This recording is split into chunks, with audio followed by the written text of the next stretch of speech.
আজকে আমি করব গুড়ের তিলকুট, এটা যেটাকে তিল চিক্কি বলে, এটা গুড় দিয়ে করব। এই যে আমি 250 গ্রাম তিল কিনে নিয়ে এসেছি, 300 গ্রাম মতো। সেটাকে আমি প্রথমে ভেজে নেবো, একটু হালকা শুকনো করা ভেজে নেবো, একটু ভেজে নেবো।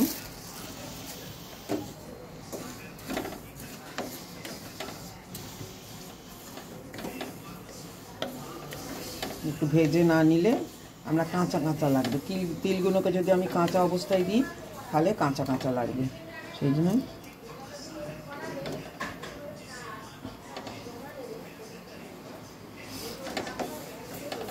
শুকনো কড়াতে আমি ভাজবো, জড়িয়ে জড়িয়ে গেছে, এই জন্যই ভেজে নেওয়া। পোকা পোকা থাকলে এফেক্ট থাকলে এগুলো জড়িয়ে জড়িয়ে গেছে।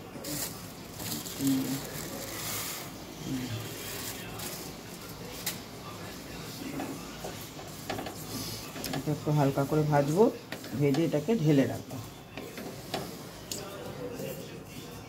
মাছটাকে জোর করেই ভাজবেন, আস্তে নয় কো, যাতে বেশি একটু মচমচে মতন ভাজাটা হয়, কিন্তু পুড়বে না, কালো হবে না, সেটা লক্ষ্য রাখতে হবে।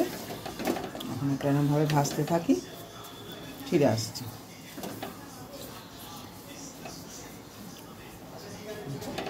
দেখুন ভাজাটা হয়ে গেছে, বাড়িয়ে কমিয়ে এটাকে ভেজে নিয়েছি। কড়ার মধ্যে দেখুন হতে হতে যাচ্ছে, পটপট করে আওয়াজ হয়ে মচমচে হয়ে গেছে। ব্যাস 5 মিনিট হয়ে গেল ভাজাটা। এবার এটাকে আমি ঢেলে রাখছি, ওর মধ্যে ঢেলে রেখে দিলাম। হ্যাঁ, এখন নিল।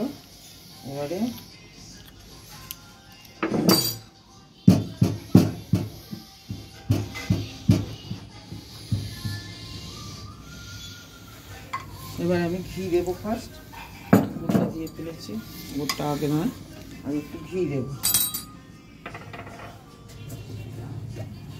মাছটা জোরে করে রাখি।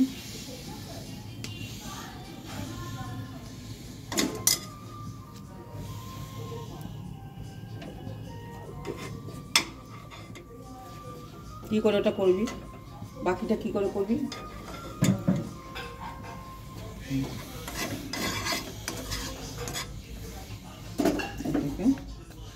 ঘিটাকে করে নেব।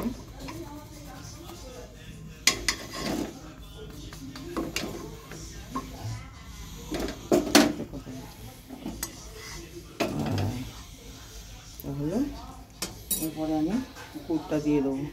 এই যে গুঁড়ো করে নিয়েছি, ঠুকে নিয়েছি, নিজে থেকে গলবে। গ্যাসটা কমিয়ে করতে হবে, গ্যাসটাকে জোরে করলে গুড়টা পুড়ে যাবে, আস্তে করে করতে হবে।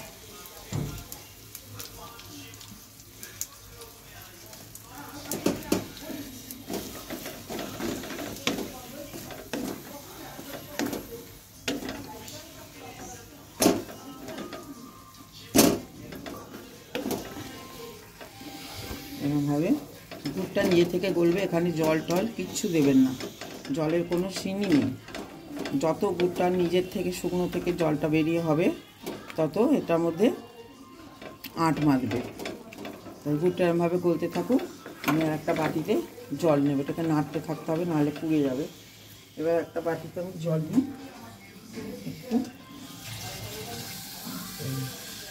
এই জলটাতে আমি গুড়টা ফেলে ফেলে দেখবো যে ঠিক মতন হচ্ছে কিনা। ব্যাস, ফিরে আসছে, আপনি গুড়টা হতে থাকুন, ফিরে আসছে। গুড়টা হয়ে গেল, গুড়টা কেরম ফুলে যাচ্ছে। এবার এটাকে আমি ফেলে দেখছি যেটা হয়েছে কিনা। যদি শক্ত কট করে আওয়াজ হয় তাহলে জানবেন হয়ে গেছে।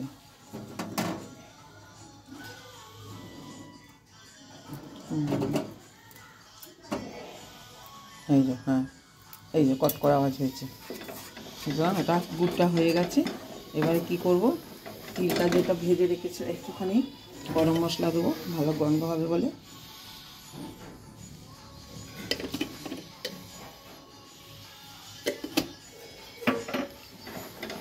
ফেটিয়ে নিলাম, নিয়ে এবারে কি করব, তিলটা দিয়ে দিচ্ছি, সব তিলটার মধ্যে দিয়ে দেব।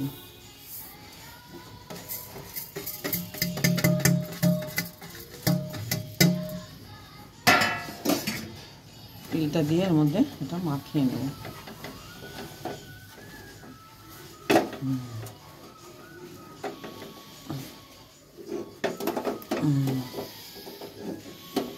এর মধ্যে এটা মাখিয়ে নিয়ে মাখিয়ে নেব এটা।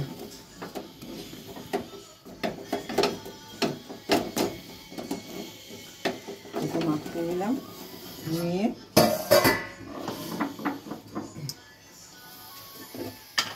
এখানে একটুখানি ঘি মাখিয়ে নেবো থালাটা, মানে ঢালবো তো, এবার ওটাকে সেভ করবো।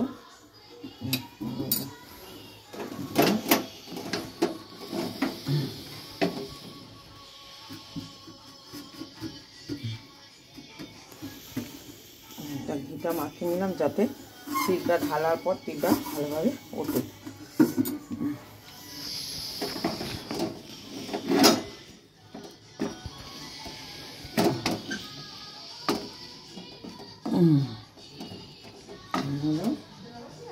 এবারে এটাকে ঢেলে নেব।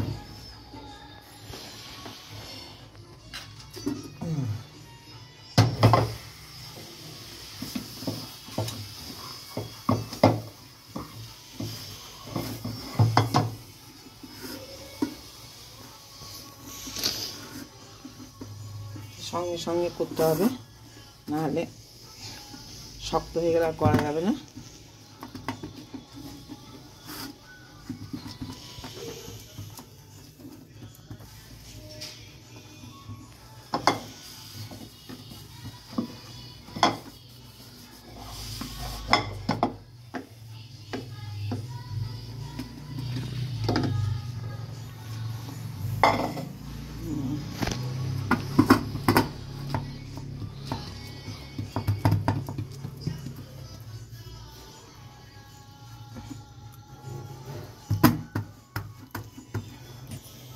হাত আছে আমার, অসুবিধা হবে না। এটা মাখিয়ে নিই, যাতে আপনি আপনার মতন করে সব দেবেন।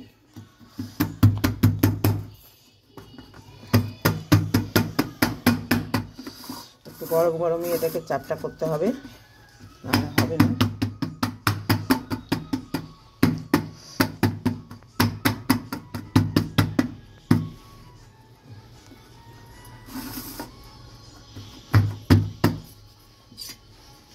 ঘিটা হাতে মেখে নিতে হবে।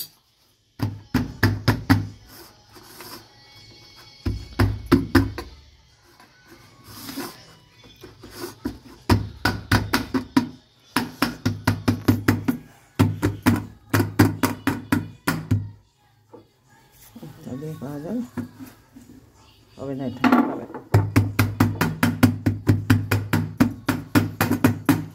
হাত দিয়েই হয়ে যাবে, কিছু অসুবিধা হবে না।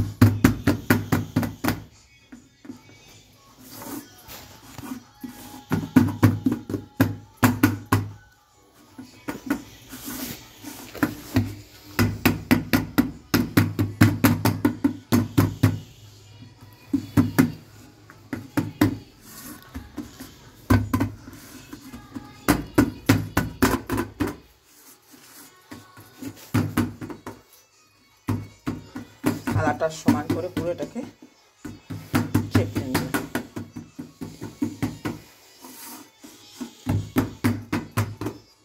থালাটা উল্টো করে এই জন্যই নিলাম, আমার তুলতে সুবিধা হবে বলে, ব্যাস।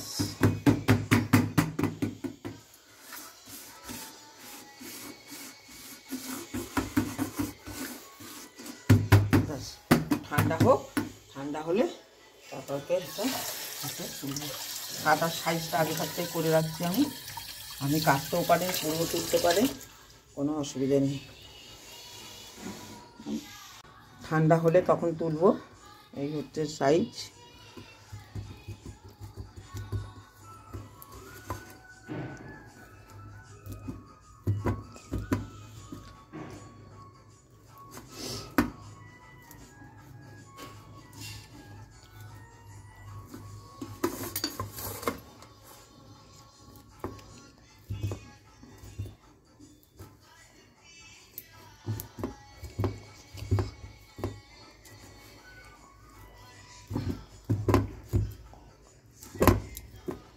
এই সাইজে এটাকে তোলার সময় ভেঙে নিই।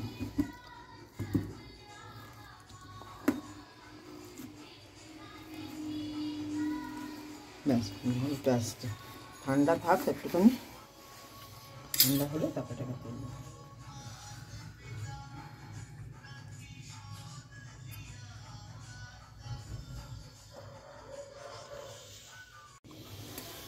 এবার এটাকে এরকমভাবে তুলে ফেলবো।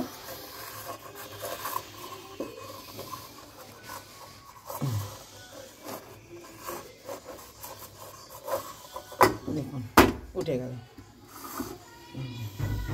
উঠে গেল। এটা আর একটুখানি ঠান্ডা হবে, ঠান্ডা হলে আমি এটাকে তারপরে কেটে কেটে রাখবো। আর একটু ঠান্ডা হোক, ফিরে আসছি। আরও ঠান্ডা হলে আরও শক্ত হবে, এখনও গরম আছে। গ্যাসটা আমি হাত দিতে পারছি বলে সেগুলো কেটে নিচ্ছি।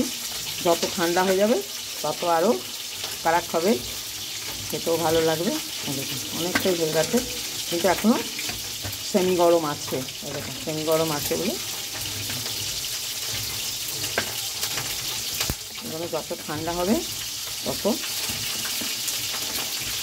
কটকট করবে।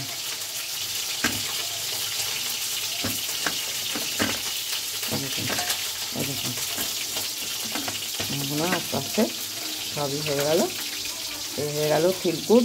সামনে মকর সংক্রান্তি আসছে, সবাই তিলকুট, বাদাম, তিল চিক্কি, বাদাম চিক্কি এ সমস্ত খাবে, সে আনন্দ করবে। শীতকালটা কেবি সবাই একটু মিষ্টি খেতে ইচ্ছে হয়, এই মিষ্টিগুলো খাবেন। তিল শরীরের জন্য উপকারী, গুঁড়ো শরীরের জন্য উপকারী। এগুলো আপনি খান, দু পিস 3 পিস করে রেগুলার খান, তাতে শরীরে অনেক উপকার হয়।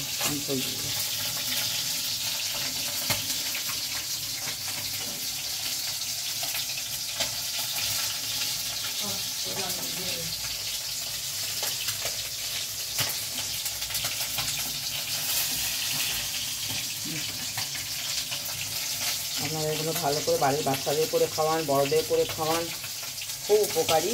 কেমন লাগলো জানাবেন, ভালো লাগলে শেয়ার করুন, সাবস্ক্রাইব করুন, যাতে সবাই জানতে পারে কীভাবে এগুলো করতে হয়। দোকানে করা হয় কিন্তু চিনি মেশানো থাকে, বাচ্চাকে বাড়িতে করলে সম্পূর্ণ গুড় দিয়ে করবেন, খুব ভালো লাগবে।